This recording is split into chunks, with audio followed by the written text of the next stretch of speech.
Hello, I'm Jeff Power, senior writer with RealTime Fantasy Sports. Welcome to the RealTime Fantasy Sports Show.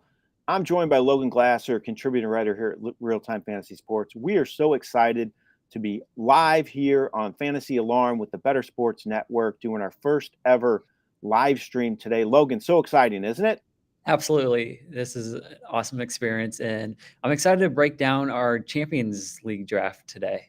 Yeah, that's what we're going to do today. We're going to break down the Champions League draft. This is a draft that we do on our site every year. We invite the best players on Real-Time Fantasy Sports. We have a top players report, and it gives us a readout of all the top players on our site. So we invite them to participate. It's a highly competitive league. Logan and I are both in the league as well, so we thought it would be fun to break down our teams, talk about all the teams in the draft as well. But it's the Champions draft, it's the best of the best, right, Logan? For sure. Yeah, we have thousands of users on RT Sports, and all these users are ranked inside the top 50 on our player rankings, including some of the top players, including number one. Yep, we have the number one overall player in this league, Richard Mallon. He'll let you know it too, right? You sure will. And his team name is RTS number one, I believe. So he's proud of that. So it's a lot of fun, this league. It's highly competitive. Every year it goes down to the wire. I feel like it's always so many teams finish around 500. It's crazy how much. Yeah. And it's also very beneficial to look at this draft board like throughout your drafts throughout the offseason, because this is a very good tool for ADP when you go on your own personal draft. If you're doing a home league, this is an absolutely great draft board because you're getting the top players in the industry who they like. Yeah, exactly. You're correct. It's a great tool. And that's one of the reasons this is the original reason I did this on our site. I wanted to use it in our draft guide. We have a free draft guide. If you go to freedraftguide.com, you can check it out there. But we have information here from all the participants in the league. They give you their insight on picks they like, picks they don't like. We break it down as well. I go in depth also. So that was one of the main reasons I did it. It's I feel like it's the kickoff to draft season here at Real-Time Fantasy Sports. And I think it's just a great tool, like you said, to get everybody ready for their leagues because everybody's drafting right now, right, Logan? For sure. And it's all different types of formats. So the format that we're going to go over today is Amir's are all American leagues. So that comprised of a quarterback, 2 running backs, 2 wide receivers, a flex, tight end, kicker, and defense. So 9 total roster spots. So it's a little bit on the smaller side. But you got 12 teams in the league, 4 teams make the playoffs, 3 division winners, and then the top team in total points gets that wild card spot. And like you said, it mirrors our All-American game, which is a great contest here at Real-Time Fantasy Sports. We have all different contests, too. If you want to get in anything here at Real-Time Fantasy Sports, go to rtsports.com, click on that Money League link. We have all sorts of contests this year. Our Real-Time Fantasy Championship is the TFC is $500,000 grand prize this year. We have a best ball championship as well. All different price points, all different games. Drafts going off around the clock at this point here at Real-Time Fantasy Sports. If you want to get in the league and start drafting, you can do it right now. Absolutely. Yeah. We are averaging about 20 or 30 drafts a day. So definitely options to fill, including slow drafts. So if you like slow drafts to take your time, some people prefer that. Personally, I prefer slow drafts. So definitely check those out. I think at this time of the year, slow drafts are good too. You know, kind of ease your way into it. So you don't have to, make those spur of the moment decisions that are kind of tough at this time of year when you don't know what's happening with training camp, getting ready to start, and position battles to be had as well. So I think slow drafts is a good idea. I like that, Logan. Absolutely. And new dynasty leagues will also be opening up in this next week. So we just sold all of our orphan teams. I believe there's only 2 teams left. There are over 500 that were up for sale. 498 of those are gone. We got 2 left, and then brand new dynasty leagues will open up. So keep an eye out on that in the draft lobby. Yeah, definitely. Those dynasty leagues are a lot of fun. It's one of the fastest growing leagues on our site, the dynasty leagues. It's a lot of fun. It's a different way to play the game. Yeah, and you can trade picks during the draft, and then you also have those incoming rookie/free agent draft each year. So it's definitely a good way to stay involved. Yeah, you can trade future draft picks. It's like being your own GM. It's an interesting way to play fantasy football. There's so many different ways to play these days from when we just started doing it, right? It's crazy, all the things you can do. So many different formats. Yep, and we offer them all here at Real-Time Fantasy Sports. So let's talk about this Champions League that it took place about a week ago. And like I said, a lot of the top players are in the draft. So let's bring up that draft board and take a look at it right now. And I had the seventh pick. Unfortunately, I did not like that spot. Logan, you picked two picks behind me at 9. I mean, it was a lot of tough decisions I felt early on, especially for me. I took Josh Jacobs with the seventh pick, and I really struggled with that one, Logan. I had Bijan Robinson there, Cooper Kupp, Travis Kelce, Nick Chubb.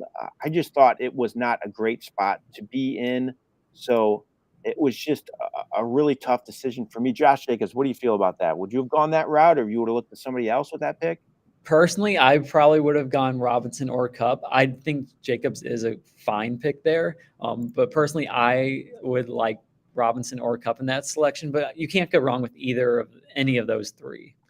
Yeah, my thinking with Jacobs is I thought he was the safest. I think Bijan definitely has probably the highest ceiling, but Jacobs is in a great situation with less to compete with. Cup's coming off an injury-plagued season.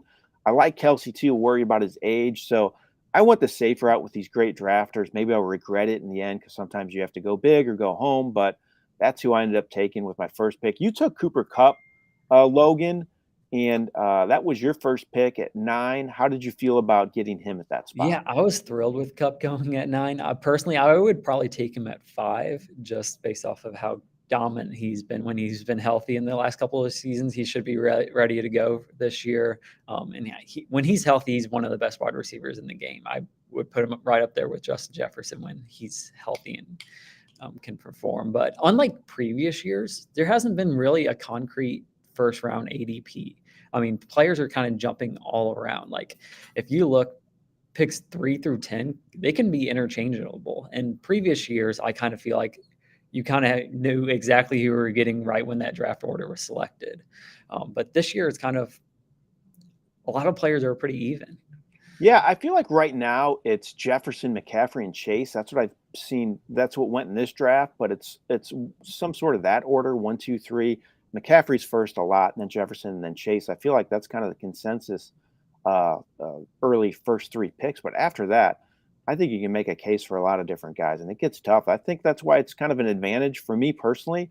I'd rather pick in the way in the beginning or way at the end. Like at the end of this round, Nick Chubb went 12. I think that's great value. Someone just posted that in the chat as well.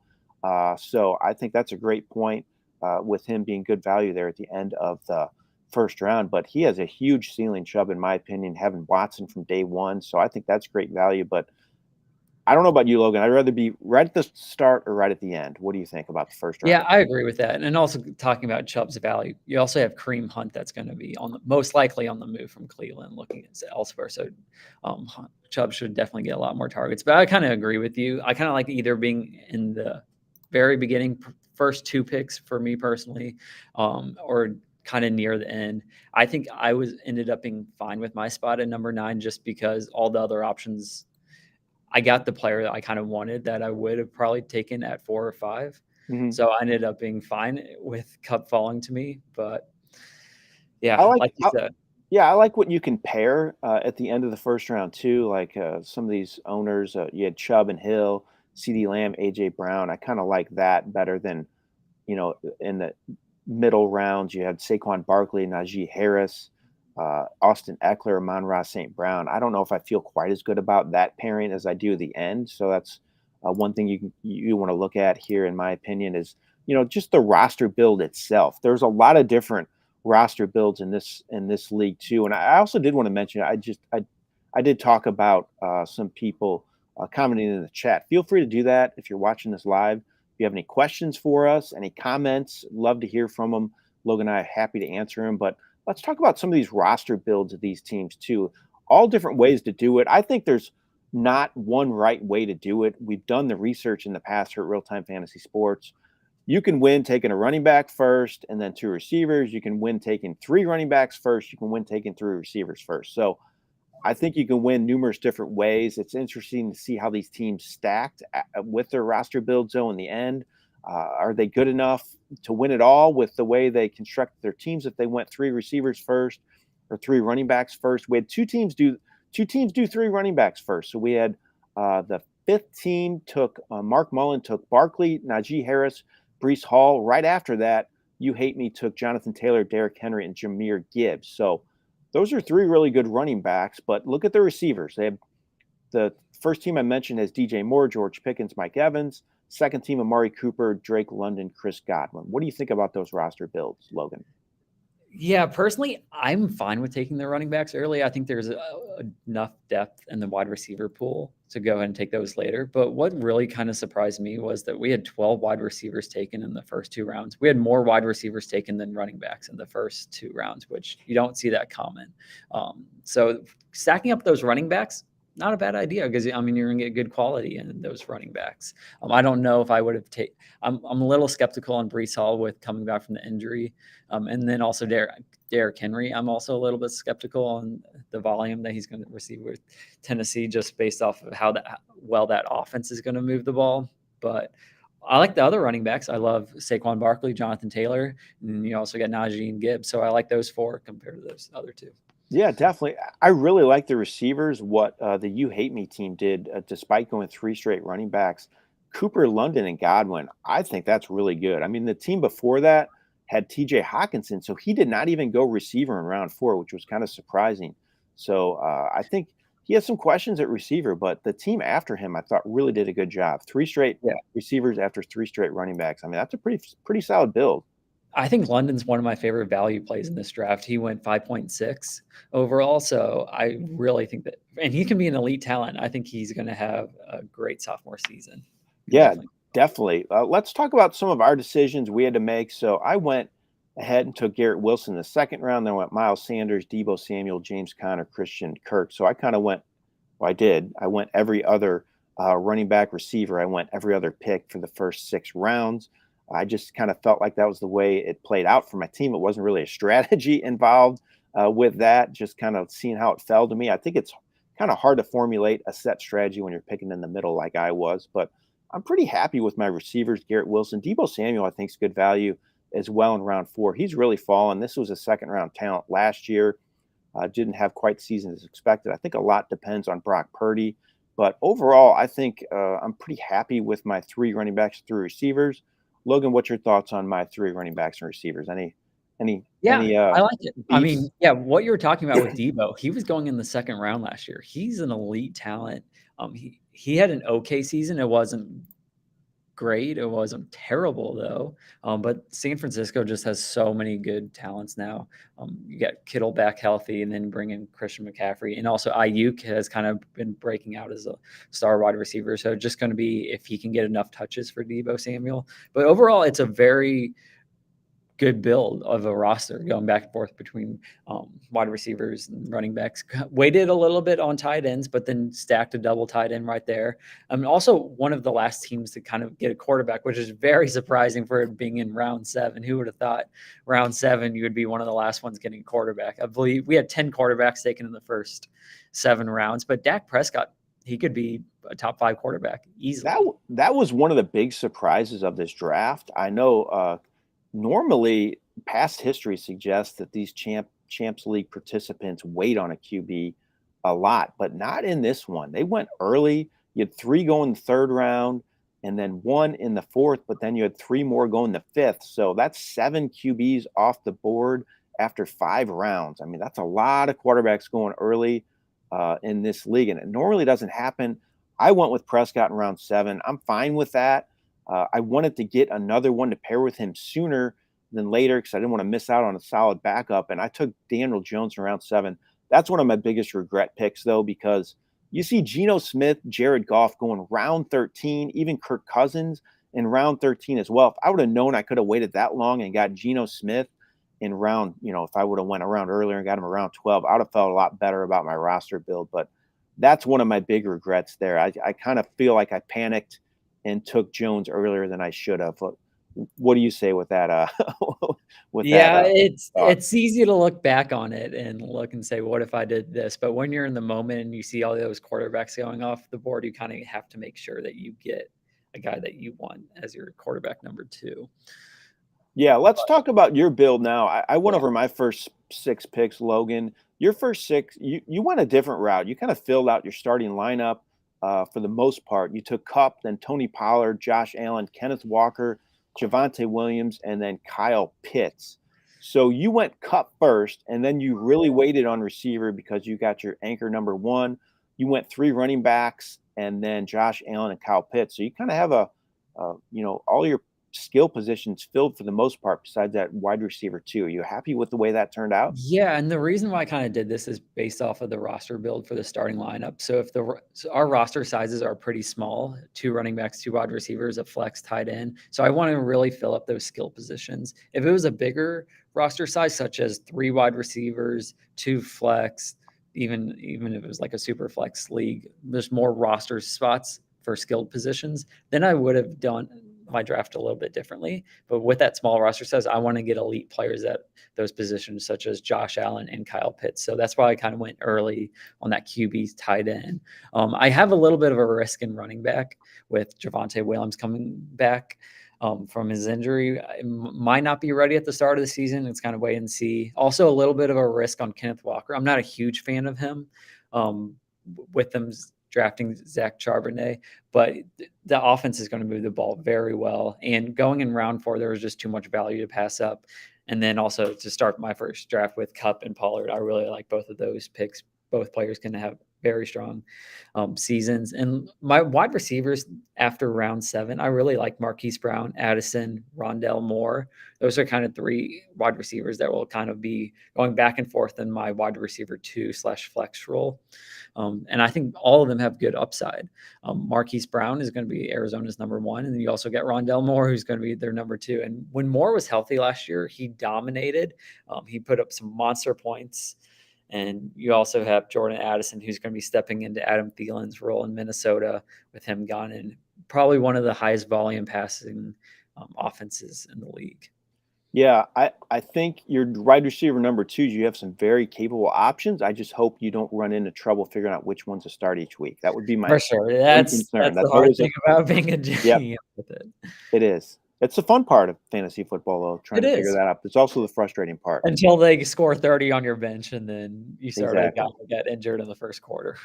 True statement. Let's look at some of the roster builds now. We talked about our teams after 6 rounds, some other ones. Are there any that stand out? Do you think, wow, they did a great job in these first few rounds of stacking their Yeah, one lineup? of my Anybody favorite you really teams, like? Bubbles Army. They started off with Christian McCaffrey, Jalen Waddle, Devontae Smith, Dobbins, and Fields. Team number 2. So they had a very good start to the draft. Can't go wrong with getting McCaffrey, and then they followed up with 2 dynamic wide receivers in Waddle and Smith. I really think Devontae Smith is going to have a good season. Also, Dobbins had actually a very good ending to last year once he got kind of fully healthy from his ACL injury from 2 years ago. And then you also got Fields going in round 5, who could be one of the highest scoring quarterbacks on the board when the offense is moving. Now, Brad Petrie, Bubbles Army, he's a longtime user of our site. He won a big contest last year, correct? Do you remember which one it was? I believe I do not know exactly. It wasn't the TFC. It could have been, I believe it was either RTFFC. I think you're right. One of the RTFFCs he won, I believe. Mm-hmm. He does a great job. He's been in this league a lot of years too. I really like his build too. I'm going back to the You Hate Me team. I think he did a great job in the middle of the draft to get the talent he did. 3 really good running backs, 3 really good receivers, and that's just the early rounds. Then he has 2 tight ends. I know I just talked about the first 6 rounds. I said to look at those, but just looking down his roster, he has 2 tight ends he can platoon in Evan Ingram, David Njoku, and then his quarterbacks too, Deshaun Watson, who has risk, but a huge ceiling. And then he got Geno Smith in round 13, though, who I think could end up being a better starter of those 2 quarterbacks. So I really like his build, You Hate Me team. I think he did a great job. Great job. Yeah, those middle wide receiver picks really helped that team right there through rounds 4 through 6. Definitely. I want to talk about Godwin, too. I've seen mixed feelings on him. He went in round 6. I think in round 6, I mean, why not? I know Baker Mayfield's a huge downgrade from Tom Brady, but Godwin's been an elite receiver in this league for a long time. I mean, it's crazy to me that he falls that far. Yeah, and what we also kind of need to think about with Godwin is if Tampa Bay's out of playoff contention, there's a chance that he gets traded. And if he goes True. to a high offense, he has a very high ceiling, and you would not be seeing him in round 6 if he was on a different offense with that. So if he does get traded, same with Mike Evans, to a very um, high-paced offense, then watch out for those two.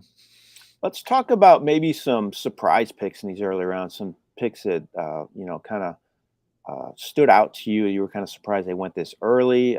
Anything you want to mention out of these early round picks?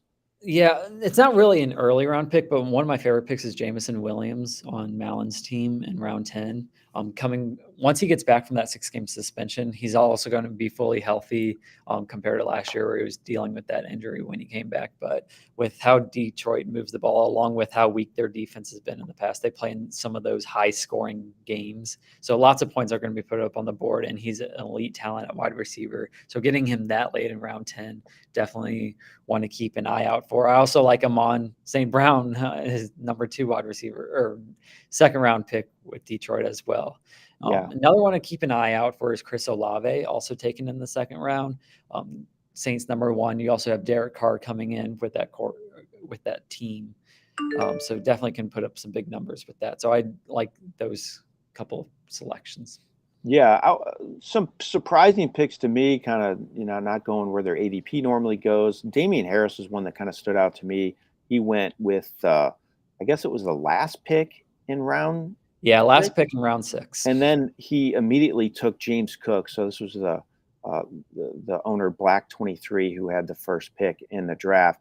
He sewed up that Buffalo running back situation, but I think he might have been able to wait a little bit on Harris. It seemed a tad early for him.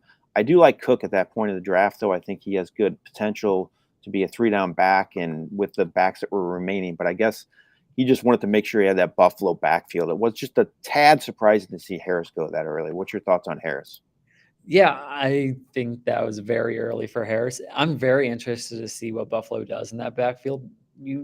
Last year you didn't really see that much production out of Singletary and Cook. 2 years ago, Singletary had some monster games, but last year they kind of struggled in that backfield. What do you think about handcuffing running backs? That's definitely a big debate. It's a huge debate, and my thoughts are I'm fine with it as long as the backup is capable of producing and you're not reaching too early. So I look at like Elijah Mitchell, great handcuff in my opinion, because he can step right in for Christian McCaffrey and do a great job. I know he's injury prone, but I love taking him in like round 10, round 9. I think if you get McCaffrey, you really have to get Mitchell, in my opinion. So maybe that's one knock on Bubbles Army team. He took McCaffrey with the second pick, was unable to get Mitchell, who went in round 9 to Suncoast team. So that's one pick that kind of I think could come back to haunt Brad if Christian McCaffrey gets injured at all. But overall, when it comes to handcuffing, I'm okay with it. I just think you have to know your handcuff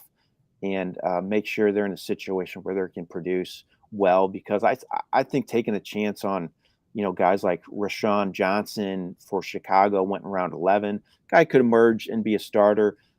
I might rather have him than a guy like Zach Evans who went in round 11. So when it comes to handcuffing, I think you have to know the player you're getting. What do you think? Yeah, I mean, that makes complete sense from where I'm looking at it with. So I'd much rather have a guy that's going to perform when an injury does happen than just have the backup on that exact same team. Because someone like Gus Edwards, he's not going to be a dominant back. And he's not going to put up 15 plus fantasy points if Dobbins gets injured. So if I'm looking for a guy that I want, it's going to be an elite, a guy that when he gets a chance, he's going to make the most of it.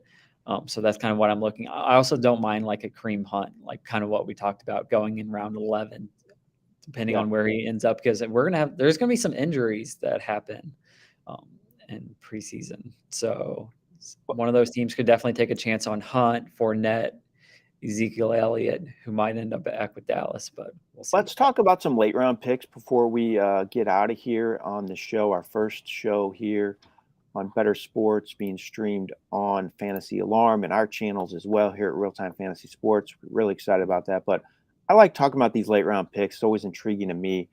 Anybody that stand out to you, are like, oh, that's a great late round pick, think they got great value there, or this is a player I'm taking a chance on late in drafts. Anybody you want to talk about there late in the draft? Yeah, 2 wide receivers that I really like where they were going after round 12. So you got Zay Flowers and Romeo Dobbs. Zay Flowers, he goes into that offense with Baltimore, and there's not really a number 1 wide receiver in that core, especially he's coming in as a rookie. So the volume is there to be had for Flowers. It kind of depends on Lamar's action. And then for Romeo Dobbs, Christian Watson kind of took control of that wide receiver core, but he only had a couple of good games. I mean, all of his touchdowns came within a 4-game stretch last year. So the wide receiver number 1 is still, I think, wide open in Green Bay. So Dobbs definitely can win back that role. Definitely. And I'm going to talk about a guy I picked. I don't want to brag about my picks, but I really like taking Paris Campbell. That's why we picked them. Yeah, exactly. I like taking Paris Campbell late in drafts at this point with New York. There's been great talk about him maybe emerging, leading that team in targets. So I think he's a great late round gamble in drafts. I also like CJ Stroud. That was my son. So we didn't even talk about his team. My son, Henry, he produces some content on the site, and we always get him in this league as well. But he took CJ Stroud in round 15. I like that. I think he's a super smart quarterback. He's going to come in, start right away. That team could be losing games, and he could be airing it out at times. So I think that's great value. Russell Wilson, too, in round 14. I mean, why not? He was a disaster last year, but still Russell Wilson. This was a guy that's been a top 5 fantasy quarterback at times. So I think that's another pick I like late in the draft. And then Sam Laporta with Detroit Lions. He's going to be their number 1 tight end. When Jameson Williams is out early in the year, I think it's good news for Laporta. He's going to get some work. So I'm really excited about him as well. Logan, that is a recap of the Champs League. Let's talk quickly before we get out of here. Who's your favorite team besides your own and mine? I think I would lean towards Bubbles that I kind of talked about. I like Bubbles Army and also Suncoast. I think both of those teams will compete. Again, only 4 teams make the playoffs. It's going to be very tight, though. There's not much difference between the top team and worst team in this league. You're not going to see that in these top players, champs leagues. Every single team is going to be competitive. I agree. I'm going to talk about the teams that I talked about earlier as well. I like the You Hate Me team a lot. I like the Tommy Gun team too. Even though we took Kelsey first, waited on a running back till round 3, I still think his build's really good. He has some good receiving options as his number 2 after Stephon Diggs, the number 1 tight end. So I thought he did a good job. Again, it just shows you can build so many different ways and win. So just a lot of fun doing this Champs League. I'm really excited to be on here. So Logan, thanks again for joining me. I really appreciate it. It's been a lot of fun doing this. We're looking forward to doing this on a weekly basis here at RealTime Fantasy Sports. We're looking forward to getting everybody involved too. It's been great doing the show. Logan, thanks again for joining me. Really appreciate it. Yeah, thanks for having me on, Jeff. I had a lot of fun. Again, don't forget to get in all the leagues here at RealTime Fantasy Sports. Go to rtsports.com. Check out all the leagues we have on here. This has been Jeff Power for RealTime Fantasy Sports. Have a great day. This is Logan Glasser from RealTime Fantasy Sports.